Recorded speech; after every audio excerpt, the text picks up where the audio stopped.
This is a greenhouse, and it's designed to be like a house. In this case, it's really a terrific building. Wonderful porch, great front yard. You can imagine it in the summertime with the flowers in bloom. Sidewalk is right here. Neighbors can walk up and down this sidewalk, and this house is part of this neighborhood.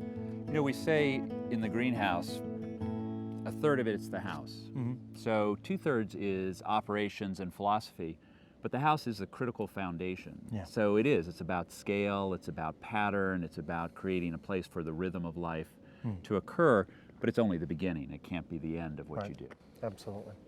What we hear from people a lot at the beginning is, well, we're going to make this home-like. And what we always say is, we're not going to make this home-like, we're going to make this a home. These houses are right next to each other, 10 people living in each one. I think you say it best, why should we have these separate from each other instead of connecting them to each other? Well, you know, I agree with you. I get this question a lot. And, you know, you could say, well, here we have 2 houses, why not butt them up? And then the next question is, well, golly, we'll build 4 more and we'll butt them all up. And it doesn't take long following that logic to wind up with a 100-bed nursing home. And the fact that the greenhouse is not part of a larger construct or a larger institution, these are really important pieces for helping the elders feel at home, actually to be at home.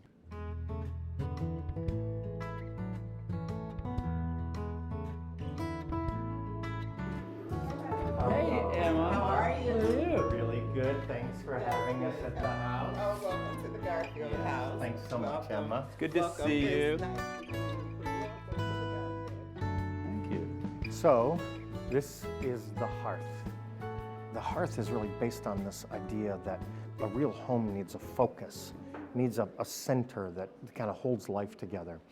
And for most people in America, the kitchen is really central to that. So you can see the kitchen is wide open, and when people are preparing food, they can see what's going on, they can hear what's going on. And then I think one of the really key parts of what the greenhouse is about is this big wooden table. The kitchen table, as you can see, you know, really has the space around it. It's long, but narrow enough to help people have social contact across it. And I think the number one thing I hear back from people is, well, why don't you just divide it all up and have 4 or 5 separate tables? Why one table? And there's really, in my mind, there's a good answer, and that is a family, a community, kind of a fellowship comes together around one table. It's really set up, I think, to help the Shabazim really put good food on the table. I think what's fun for me with the background as an architect is this meets all of the institutional codes for a kitchen.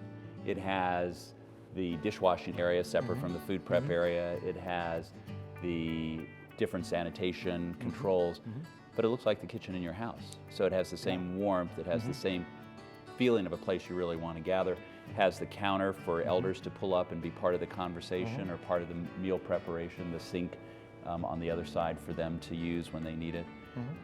So I think it's a real success in how you can accomplish and exceed all of the regulatory standards, but make it a place you'd want to be. Yeah. The idea that's kind of very central to Greenhouse is that every elder gets a private room with a private bathroom. And those rooms are arranged around the hearth. Keeping the hearth area together and then making sure that the rooms are as close to that hearth as possible. Great, well, let's go take a look at the room.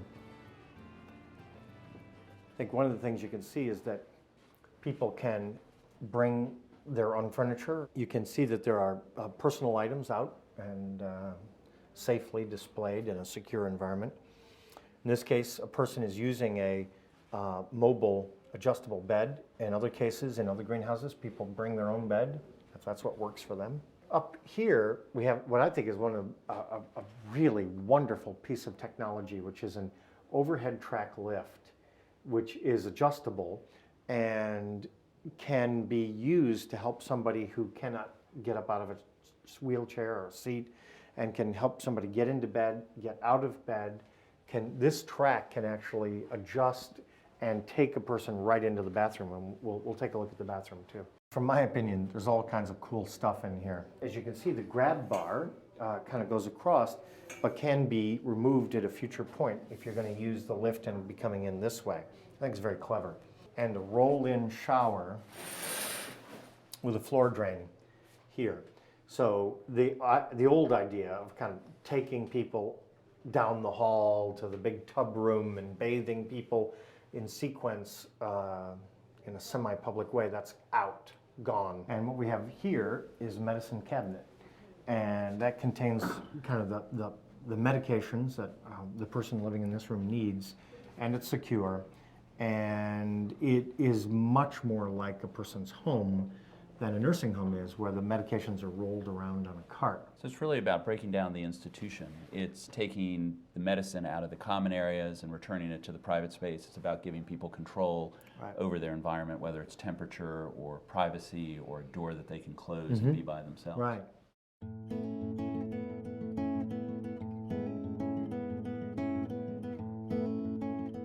In the greenhouse, there are no strangers.